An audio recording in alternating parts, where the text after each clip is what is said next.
ভারত পাকিস্তানের হামলা পাল্টা হামলায় দক্ষিণ এশিয়ায় নতুন করে উত্তেজনা ছড়িয়ে পড়েছে। বিশেষজ্ঞরা আশঙ্কা করেছেন, পারমাণবিক শক্তিধর এই দুই দেশ আবারও পূর্ণাঙ্গ যুদ্ধে জড়িয়ে পড়তে পারে। এমন পরিস্থিতিতে এবার মুখ খুলছে বিশ্বের অন্যতম পরাশক্তি চীন। চীন দুপক্ষকেই সংযম প্রদর্শনের আহ্বান জানিয়েছে। চীনের পররাষ্ট্র মন্ত্রণালয় এক বিবৃতিতে ভারত ও পাকিস্তানকে সংযমের আহ্বান জানিয়ে বলেছে, শান্তি ও স্থিতিশীলতাকে সর্বোচ্চ গুরুত্ব দিতে হবে। বিবৃতিতে বলা হয়, আজ সকালে ভারতের সামরিক অভিযানের বিষয়টি আমরা জেনেছি। বিষয়টি অন্তত দুঃখজনক।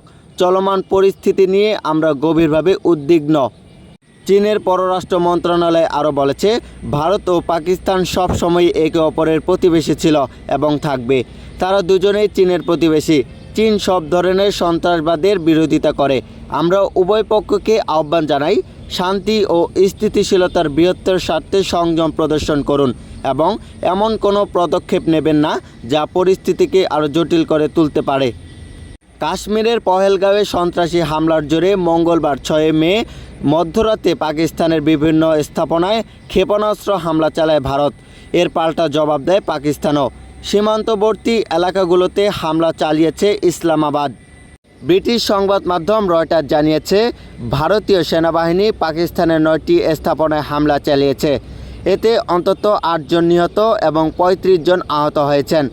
পাকিস্তান দাবি করেছে তারা ভারতের 5টি যুদ্ধবিমান ভূপাতিত করেছে, তবে ভারত এই দাবি এখনও স্বীকার করেনি। এছাড়া পাকিস্তানের হামলায় ভারতীয় 3 জন বেসামরিক নাগরিক নিহত হয়েছে। যুদ্ধের আশঙ্কায় আতঙ্কিত ছড়িয়েছে দুদেশের সাধারণ মানুষের মধ্যে। ইন্ডিগো, এয়ার ইন্ডিয়া সহ বিভিন্ন এয়ারলাইন্স বহু ফ্লাইট বাতিল করেছে। ইসলামাবাদে সব ধরনের শিক্ষা প্রতিষ্ঠান বন্ধ ঘোষণা করা হয়েছে। Mohammad Moniruzzaman, SM media 24 hours.